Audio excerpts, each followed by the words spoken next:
नमस्कार, मैं हूं ब्रिज द्विवेदी। कमोडिटीज के इस खास शो मंडी मास्टर में आप सभी का स्वागत है। आज हमारे एक्सपर्ट हैं आर मनी के डायरेक्टर और चीफ रिसर्च ऑफिसर तरुण सत्संगी जी। आपका बहुत बहुत स्वागत है द बोनस में। तरुण सर, आपके पास आऊंगा। कल के सेशन में जो हमने गिरावट देखी सोने चांदी में, क्या उसकी प्रमुख वजह ये खबर थी? Yeah, certainly the moment that news broke in the market कि exactly रशिया अभी जो 4 साल से ट्रेड नहीं कर रहा है डॉलर में, वो अभी रिज्यूम कर सकता है, जिसकी वजह से जैसा कि आपने कहा डी डॉलराइजेशन जो थीम चल रहा है कहीं ना कहीं वो स्लोअर होते हुए नजर आएगा। Not only this, they said exactly like fossil fuel, natural gas और अदर जो क्रिटिकल रेयर कमोडिटीज है उनमें भी वो अमेरिका के साथ मिलकर व्यापार करने की कोशिश करेगा। तो इसके चलते हमने देखा मार्केट के अंदर एक अच्छा गिरावट आया। Simultaneously one of the reasons also था कि हमने देखा अदर असेट क्लासेस के अंदर पैनिक सेलिंग थी। लाइक हम बात करते हैं यूएस स्टॉक मार्केट की, बॉन्ड यील्ड में लगा एकदम से तेजी आया, वो मंदा आया। So ultimately other asset class के अंदर मार्जिन रिक्वायरमेंट आया। साइमल्टेनियसली M2M भरने के लिए लोगों ने गोल्ड और सिल्वर की पोजीशन कट करी एंड जिसकी वजह से हमने पैनिक सेलिंग आते हुए देखा।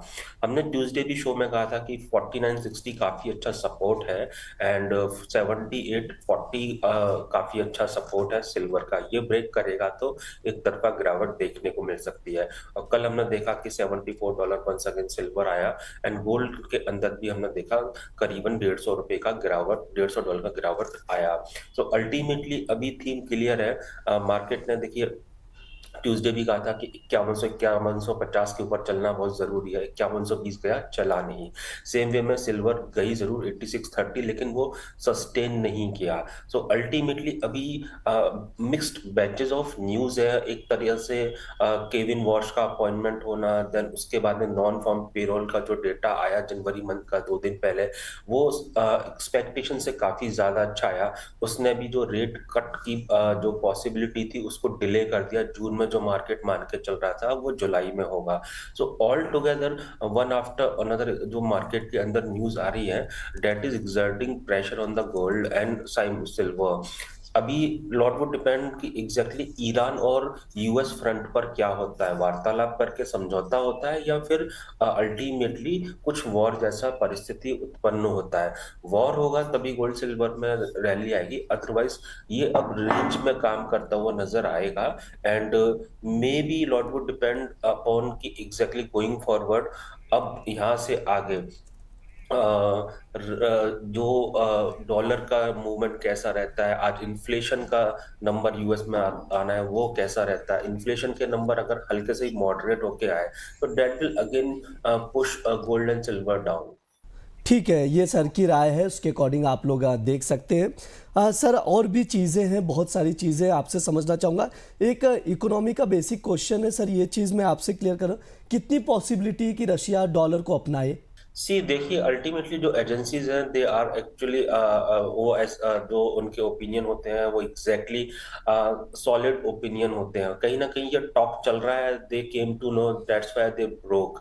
सो पॉसिबिलिटी बन सकती है क्योंकि ultimately time and again pressure तो वो डाल ही रहा है US to close Ukraine war simultaneously, ultimately have a favourable trade deal also. So ultimately possibility तो क्लोजर कह सकते हैं, लेकिन होगा नहीं होगा that would decide exactly going forward long run में क्या इम्पैक्ट पड़ेगा। बट कहीं चिंगारी उठी है, इसका मतलब ये आग तो कहीं लगी है, अदरवाइज चिंगारी उठती नहीं। बात चल रही है तभी मार्केट में आई है। सर, आपने लॉन्ग रन का जिक्र किया, तो अगर ऐसा हो जाता है, मान लेते हैं अगर ऐसा होता है, तो डॉलर को स्ट्रेंथ मिलेगा, तो गोल्ड सिल्वर में और प्रेशर देखने को मिलेगा लॉन्ग रन में? See, lot would depend upon few multiple factors. Like central bank की बाइंग कंसिस्टेंटली चली रही है तो अल्टीमेटली वो सपोर्ट करेगा। दूसरा, अगर वो डील करता है रशिया डॉलर के साथ, डॉलर में, तो सर्टेनली थोड़ा सा डॉलर को पुशअप जरूर मिलेगा। बट यहाँ पे देखना पड़ेगा कि जो पॉलिटिकल टेंशन कैसे पैन आउट होती है, अनसर्टेनिटी कैसी रहती है, साइमल्टेनियसली यूएस का जो मॉनेटरी स्टांस है वो कैसा रहता है। So these are the things actually that will also drive the gold prices. तो यहाँ पर मुझे ऐसा लगता है कि अभी जो बिल्कुल क्लियर तेजी वाले जो सिग्नल्स थे until January, that is somewhere actually capped in the shadow. And मुझे ऐसा लगता है कि अब लॉट वुड डिपेंड कि एग्जैक्टली गोइंग फॉरवर्ड यूएस का इकोनॉमिक सिचुएशन कैसा रहता है। बट नो डाउट अभी इकोनॉमिक कंडीशन हम स्टैंड अलोन एक नॉन फार्म पेरोल डेटा के बेसिस पर सेट नहीं कर सकते हैं।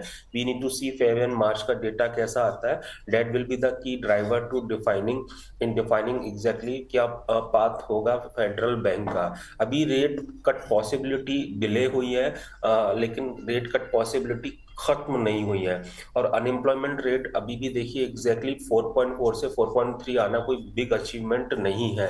एंड यहाँ पर ये नहीं भूलना चाहिए, प्राइवेट सेक्टर से पेरोल का बूस्ट आया है, गवर्नमेंट सेक्टर में तो अभी भी 40,000 से ज्यादा का फायरिंग हुआ है। सो अल्टीमेटली गवर्नमेंट तो अभी भी नेट में निकाल रही है नौकरी से यूएस के अंदर। So we need to see exactly coming numbers कैसे आते हैं।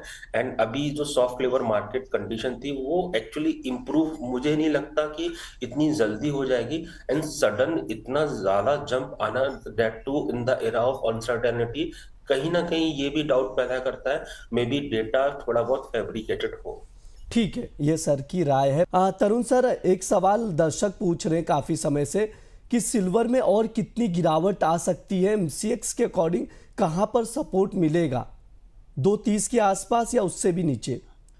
देखिए हमने देखा है time and again silver is getting support closer to 2,25,000 and वो अभी काफी अच्छा बेस बना हुआ है which is very close to $71-70 in the COMEX spot. अभी देखिए 250 से 270 का रेंज था, 250 काटा और सीधे 237 के आसपास कल गिरावट आते हुए देखी। मुझे ऐसा लगता है कि 2,25,000 पे प्राइस को सपोर्ट लेना चाहिए।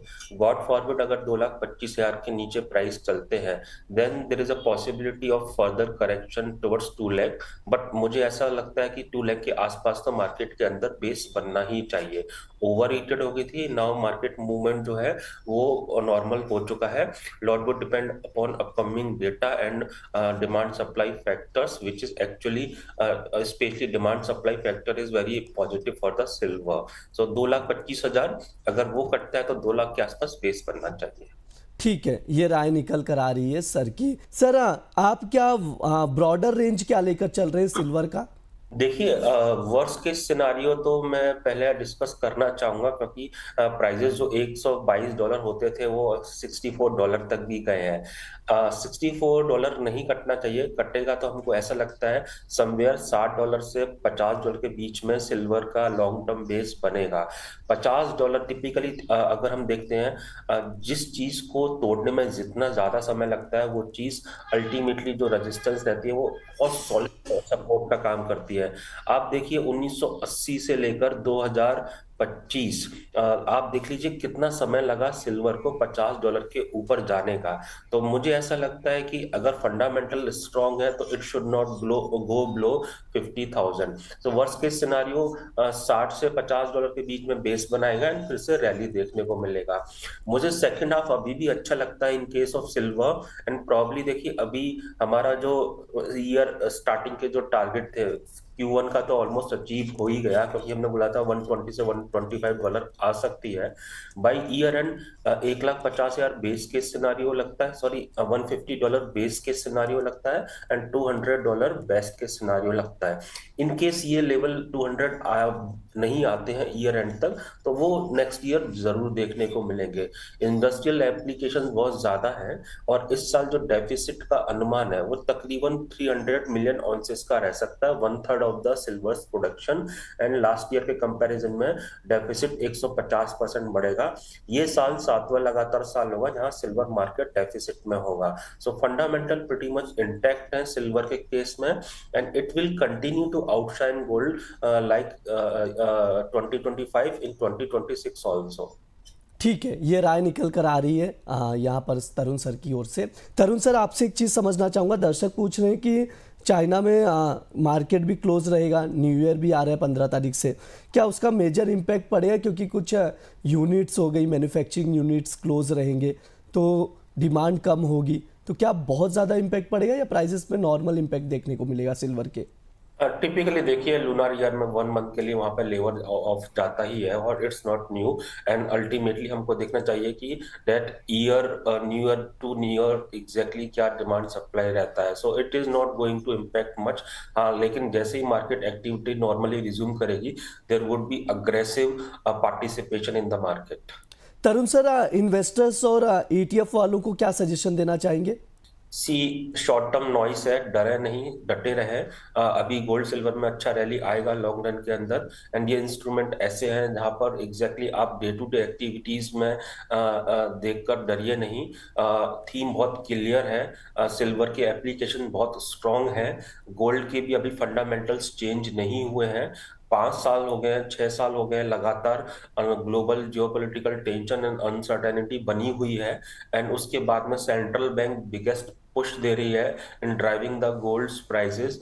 एंड उसके अलावा हमने देखा है कि investment demand substantially perk up हुई है, स्पेशली गोल्ड एंड सिल्वर के अंदर लास्ट कपल ऑफ ईयर्स के अंदर। और लास्ट ईयर तो ऐसा था कि फोमो फैक्टर भी आता हुआ नजर आया।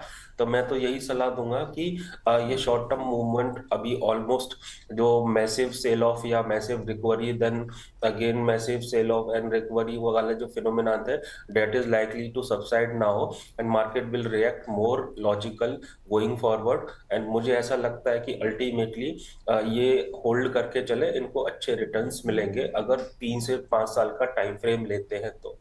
ठीक है, ये सर की राय है, उसके अकॉर्डिंग आप लोग देख कर चल सकते हैं जो भी इन्वेस्टर्स और ट्रेडर्स हैं। सर, कैसे देखते हैं क्रूड ऑयल को और क्या राय रहेगी? तरुण सर, आपसे शुरुआत करना चाहूंगा। कल हमने देखा था across the market sell off था और का सीधा सीधा इम्पैक्ट WTI क्रूड ऑयल के प्राइस में भी देखने को मिला।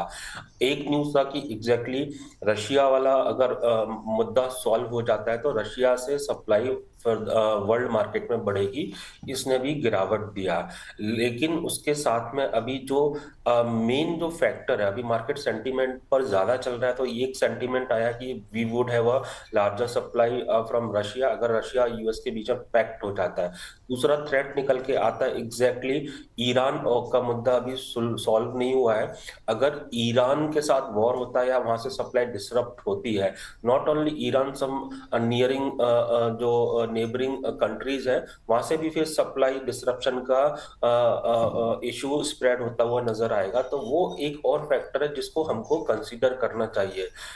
मैं अभी भी मेरे को ऐसा लगता है जब तक $60 के नीचे नहीं है WTI क्रूड ऑयल के price, dips should be bought and once again $65-66 short term में। और हल्का सा भी अगर वॉर जैसा कुछ तनाव होता है या तनाव वाले स्टेटमेंट आते हैं तो स्पाइक $70 का भी लग सकता है। इंडियन मार्केट में आई थिंक 5600 नियर बाई से अच्छा बाय बन सकता है। इसमें हम 5480 का स्टॉप लॉस मेंटेन कर सकते हैं। ऊपर की तरफ लगता है कि 6000 6180 प्राइस देखने को मिलना चाहिए। ठीक है, ये तरुण सर की राय है क्रूड ऑयल को लेकर।